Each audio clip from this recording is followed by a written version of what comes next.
Olá, pessoal, sejam muito bem-vindos a mais uma aula de matemática aqui do canal da Escolha Educação. Nós somos um grupo de professores com a proposta de promover empoderamento para os jovens, especialmente estudantes da escola pública. Atualmente, o nosso canal conta com aulas de geografia, física, matemática e filosofia. Também temos as nossas lives sempre às terças-feiras, às 20 horas. Eu quero convidar vocês para se inscreverem no nosso canal e, se gostarem dessa aula, peço que curtam e compartilhem com outros estudantes que possam gostar desse conteúdo. Também quero pedir para que sigam nas redes do Instagram e do LinkedIn, sempre com @escolheduque. Se você é educador, professor de qualquer matéria ou segmento e quiser colaborar com a gente em nossos projetos ou dar aulas aqui no nosso canal, escreva um e-mail para escolheduque@gmail.com. Esperamos vocês lá, pessoal. Vamos para a aula?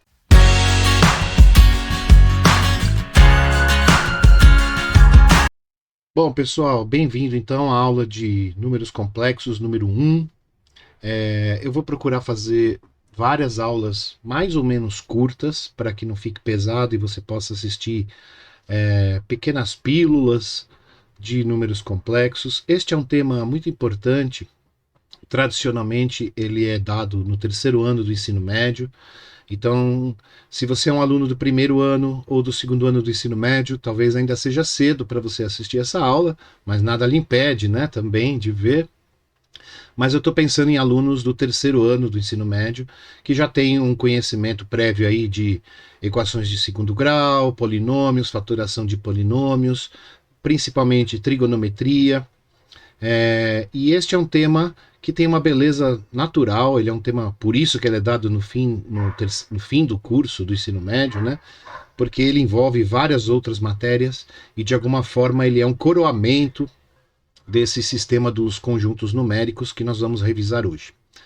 Tá bom? Então, prepara o seu papel aí, sua caneta, lápis, borracha, suas anotações, escreve as suas dúvidas e não deixe de mandar os comentários para mim, para eu saber se você está gostando ou não da aula.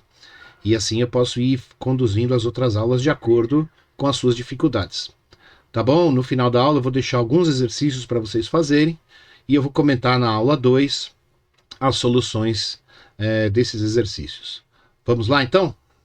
Bem, então nós vamos começar fazendo uma revisão dos conjuntos numéricos que vocês já conhecem, né? Vamos começar aí pelo conjunto dos números naturais, tá certo? O conjunto dos naturais, conjunto N, é o conjunto que a gente usa, os números que a gente usa para contar, né? Então tem o zero, que a gente não usa o zero para contar, mas ele é considerado um número natural, o 1, 2, 3, etc., até um conjunto infinito, não tem um número maior, né? 5 milhões, 427, 5 trilhões, 858 milhões, enfim, aqueles números que a gente usa para contar o conjunto dos números naturais. Depois a gente tem o conjunto dos números inteiros, representado pela letra Z. Né? Quem é o conjunto dos números inteiros, então? É o conjunto dos números naturais, todos estes que já estão aqui, junto com os números opostos deles, com o sinal negativo. Então nós temos, né? Tem o 0, 1, 2 e 3, mas também tem o menos 1, o menos 2, o menos 3, e todos os negativos, junto com os positivos, formam os números inteiros. Então, vamos colocar assim, né, reticências para trás, né, vem lá do menos infinito, né, menos 2, menos 1, aí vem o 0, aí começam os naturais, 2, 3, etc, né. Então aqui nós temos o conjunto dos números inteiros. A primeira grande observação aqui, importante observação, é a gente notar que os naturais, conjunto N, ele está contido no conjunto Z, ele está dentro do conjunto Z, né. O que significa esse Czinho aqui? Significa estar contido. Ele está dentro do conjunto Z, ok, pessoal? Então a gente fala N contido em Z. E isso significa dizer o quê? Significa que todo natural, todo número natural, também é um número inteiro. Isso é muito importante, essa relação lógica entre os dois conjuntos. todo número natural é um número inteiro. Dá para ver isso daqui aqui, né? Por exemplo, o 2, ele é um número natural, ele está dentro dos inteiros. Né? O 3, o 5 são números naturais que estão dentro dos inteiros. A recíproca não é verdadeira. Não podemos dizer que todo inteiro é natural, porque tem alguns inteiros que são negativos, que não são naturais, né? E eu gosto de representar isso, pessoal, com um diagraminha que vocês vão ver agora, que eu vou desenhar, que é este diagrama, onde nós temos, né, aqui dentro os números naturais. Então aqui eu teria o 0, 1, o 2, o 3, o 4, etc. E aqui eu teria os negativos, menos 1, menos 2, menos 3, menos 4. Perceba que há uma fronteira aqui. Aqui dentro só os naturais. Fora dos naturais, os inteiros. Mas se eu apagar essa fronteira interna aqui, a gente tem todo mundo junto. O 0, 1, 2, o 3, o 4. Menos 1, menos 2, menos 3, menos 4. Tá bom? Então, esta é a primeira grande aprendizado assim desses conjuntos, é que um está dentro do outro. Né? Os naturais estão contidos dentro do Z. Vamos então agora para o conjunto dos números racionais, chamado de conjunto Q, cujos nomes são os números racionais. Estes números racionais, eu vou escrever a definição dele, eles são todos aqueles números que podem ser escritos como fração de inteiros, com denominador diferente de zero. Vou escrever essa frase aqui.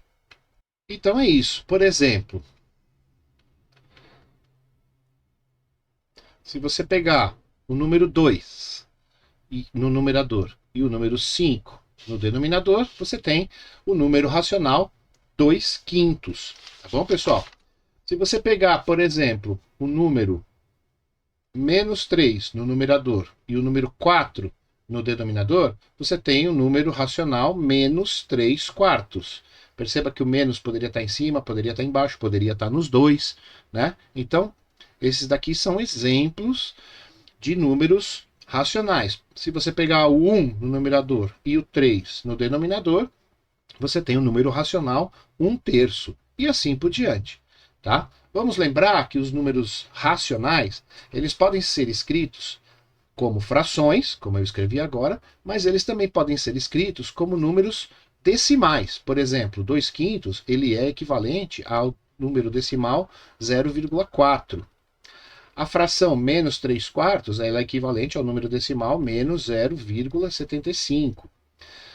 O número racional fração 1/3, ele pode ser escrito numa forma decimal que é um pouco chata, que é 0,33333, dízima periódica. O que significa isso? Significa que é um número que, na sua forma decimal, ele tem infinitas casas decimais. 0,333 e não para nunca. Tá? Então esta é uma propriedade dos números racionais. Eles podem ser escritos como frações ou como números decimais, representando sempre a mesma coisa. E aí, pessoal, nós vamos ter também um esqueminha de diagrama, que eu vou desenhar agora. Aqui está. Onde nós podemos ver o quê? Que os números inteiros estão dentro dos números racionais. Vamos usar aquela notaçãozinha que a gente aprendeu agora há pouco, que é a letra C, né? Então nós podemos dizer que o conjunto Z, ele está contido no conjunto Q, ok, pessoal? Significa o que isso? Que todo número inteiro também é um número racional. Aí está. Porém, a recíproca não é verdadeira. Não todos os racionais são inteiros. Como ficaria alguns exemplos numéricos aqui dentro? Então, aqui dentro do conjunto Z, eu teria os naturais e os inteiros negativos, ou seja, eu teria o 0, o 1, o 2, o menos 1, menos 2, menos 3, etc. O que não for número inteiro é número racional não inteiro. Isso significa que aqui vai estar quem? 1/3, né, que a gente colocou aqui, vai estar o menos 3/4, também vai estar aqui, vai estar o 2/5, também vai estar aqui, né? Agora, aqui nessa banda de fora, nessa faixa aqui de fora, eu não posso colocar números inteiros. Agora, veja como todo número inteiro é racional. Se você pegar um número inteiro, por exemplo, 7, será que ele é um número racional? Sim, porque o 7 estaria aqui dentro. E por que ele é um número racional? Veja a definição. Todos os números que podem ser escritos como fração de inteiros com denominador diferente de zero. O 7, eu não posso escrever ele como 7/1, ou eu não posso escrever ele como 14/2. Eu posso escrever o 7 como uma fração de inteiros com o denominador diferente de zero? Eu posso. Então o 7 é um número inteiro. Além de ele ser um número natural e um número inteiro, o 7 também é um número racional. Ou seja, todo número inteiro é racional. Essa é a nossa conclusão. Ok, pessoal? Vamos seguir. E os números que não são racionais? Os números que não são racionais são os chamados irracionais. Muito bem. E quem são os irracionais? São aqueles números que não podem ser escritos como fração. Nossa, mas existem números que não podem ser escritos como fração? Sim, pessoal, existem. Alguns exemplos de números irracionais, né? Eu não vou entrar muito nesse detalhe, porque são detalhes um pouco técnicos, mas, por exemplo, o número raiz quadrada de 2. Raiz quadrada de 2 é um número que não é possível de ser escrito como uma fração. Se você quisesse escrever a sobre b com a e b inteiros, não dá para você ter uma fração que dê como resultado o número raiz quadrada de 2. Isso daqui, então, é impossível de acontecer. Não dá para escrever o número raiz de 2 como uma fração de inteiros. Então, qual que é a conclusão? A raiz de 2 é um número irracional.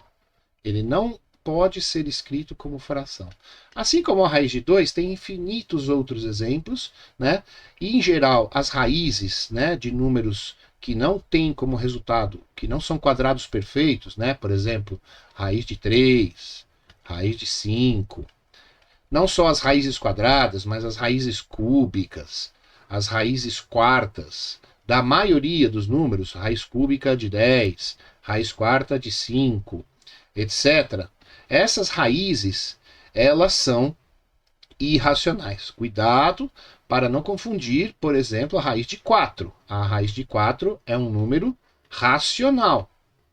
Por que a raiz de 4 é um número racional? Porque a raiz de 4 é igual a 2. Porque 2 ao quadrado é igual a 4. Né? Então a raiz de 4 é um número racional. Não são todas as raízes que são irracionais, mas a grande maioria delas, quando o resultado não é um número inteiro, então ela é um número irracional. Temos também, por exemplo, como irracional, a raiz quadrada de uma fração, por exemplo, raiz quadrada de 3/2, também é irracional. Então nós temos aí um conjunto grande de infinitos irracionais aí, formados a partir destas raízes, né? E aqui do lado, pessoal, eu vou pôr um outro tipo de irracionais mais famosos e diferentes das raízes, que são os irracionais transcendentes. Esses irracionais transcendentes, eles não vêm de raízes, né? Eles vêm de outras situações, outros contextos matemáticos. O mais famoso deles é o π, né? Que a gente conhece desde o ensino fundamental. Ele tem o seu valor aproximado aí em 3,1415992. Ele tem infinitas casas decimais. Diferentemente dos racionais que têm infinitas casas decimais, o π tem infinitas casas decimais, mas elas não se repetem em um padrão de formação. Né? Nós temos também o número e, que é o número de Euler. O número e ele é aproximadamente 2,7181 82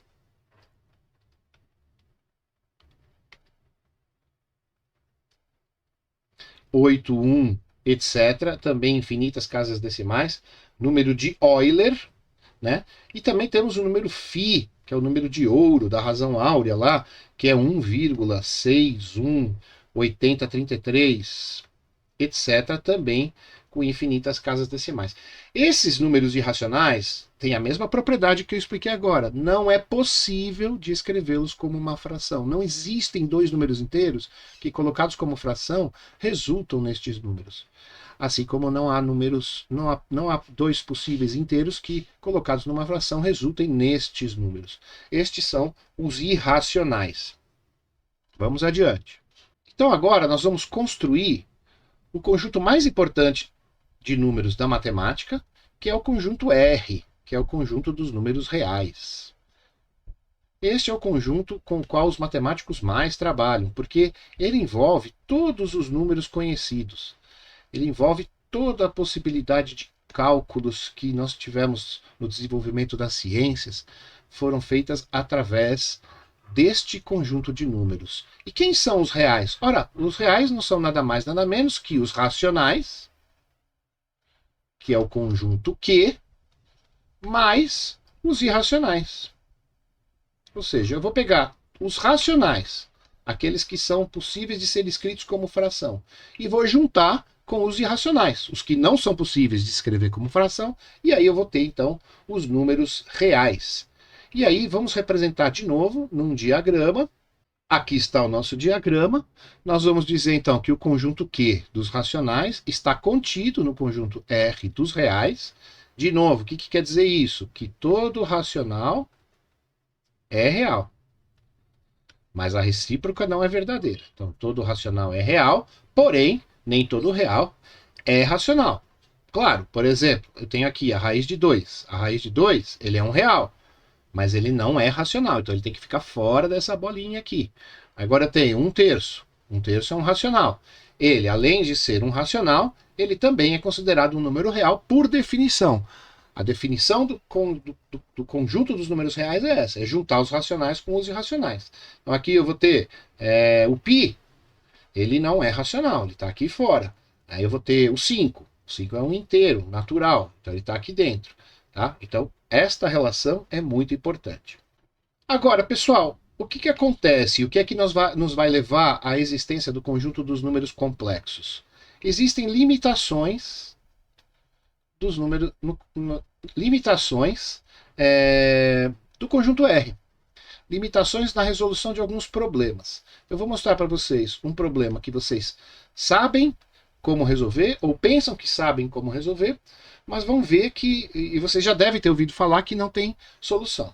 Desde que vocês aprenderam as equações de segundo grau, no 9º ano, no 1º ano do ensino médio, vocês aprenderam a resolver uma equação de segundo grau a partir da fórmula de Bhaskara, né? Vocês vão lembrar a fórmula de Bhaskara, que é aquela famosa x igual a menos b mais e menos raiz de delta, vou chamar aqui de delta, tem gente que não gosta, dividido por 2a. E esse delta aqui dentro, ele é calculado com b ao quadrado menos 4ac.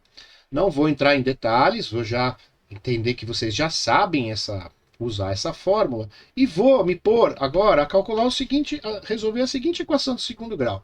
X ao quadrado menos 2x mais 5 igual a 0. Veja só, pessoal.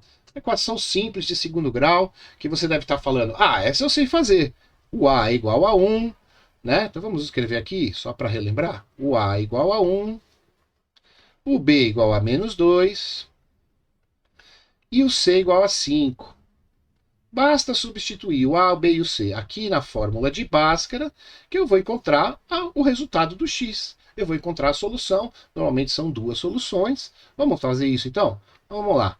X igual menos b, o oposto de b. O b é menos 2, o oposto de menos 2 é 2.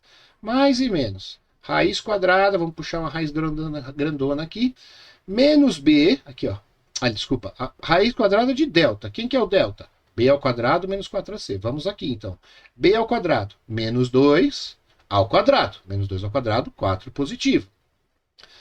Menos 4 vezes o A. O A é 1. 4 vezes 1, vezes o C. Quem é o C? 5. Tudo isso dividido por 2. 2A. 2A é 2 vezes 1, né? Aí vai ficar igual ao quê? 2 mais ou menos 4 menos 4 vezes 1 vezes 5 dá 20. 4 menos 20 dá menos 16. Raiz quadrada de menos 16 sobre 2. Opa! Aqui pintou um probleminha. Você já deve estar lembrando. O que é que a gente faz com a raiz quadrada de um número negativo? Então você já deve ter aprendido, né, uma regra básica, né, um conceito básico, que quando o delta, o que é o delta? O delta é o que está aqui dentro da raiz, né? É esse menos 16 aqui. Quando o delta é negativo, a gente aprendeu a dizer que não existe solução para a equação de segundo grau. Só que, eu não sei se todo mundo lembra, mas a gente tinha que dizer assim, não existe solução dentro do conjunto R. Não existe solução em R. Poxa, mas será que existe solução em algum conjunto? Aí você podia estar pensando, os naturais, os inteiros, os racionais. Não. Lembra que os naturais, os inteiros e os racionais são todos reais. Então, se eu estou dizendo que não existe solução em R, será que é porque existe alguma solução em algum outro conjunto? Se essa solução existe, ela não está no R e não está em nenhum dos conjuntos que você conhece até hoje. E é aqui que entra, então, os números complexos.